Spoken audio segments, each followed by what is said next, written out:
ఆచార్యదేవ ఏమంటివి జాతి నెపమున సూతసుతుని కింద నిల్వ అర్హత లేదందువా. ఎంత మాట. ఇది ఖ్యాత పరీక్ష కానీ క్షత్రియ పరీక్ష కాదు కాకూడదు కుల పరీక్ష ఎందువా. నీ తండ్రి భరద్వాజుని జననం ఎట్టిది, అతి జుగుప్సాకరమైన నీ సంభవం ఎట్టిది. మట్టి కుండలో పుట్టితివి కదా, నీదియే కులము.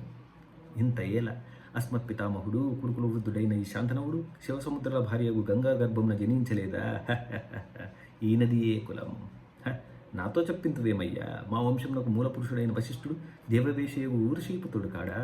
అతడు పంచమజాతి కన్యైన అరుంధతి ఎందు శక్తిని, ఆ శక్తి చండాలాంగన ఎందు పరాశరుని, ఆ పరాశరుడు పల్లపరచైన మత్స్యగంధి ఎందు మా తాత వ్యాసుని, ఆ వ్యాసుడు విధవరాండ్రైన మా పితామహి అంబికతో మా తండ్రిని, పినపతామహి అంబాలికతో మా పినతండ్రి పాండురాజును, మా ఇంటి దాసితో ధర్మ నిర్మాణచరుడని మీచే కీర్తించబడుతున్న ఈ విదురదేవుని కనలేదా. సందర్భావసరమును బట్టి క్షేత్ర బీజ ప్రాధాన్యములతో సంకరమైన మా కురువంశము ఏనాడో కులహీనమైనది కాగా నేడు కులము అను వ్యర్థవాదం ఎందులకు.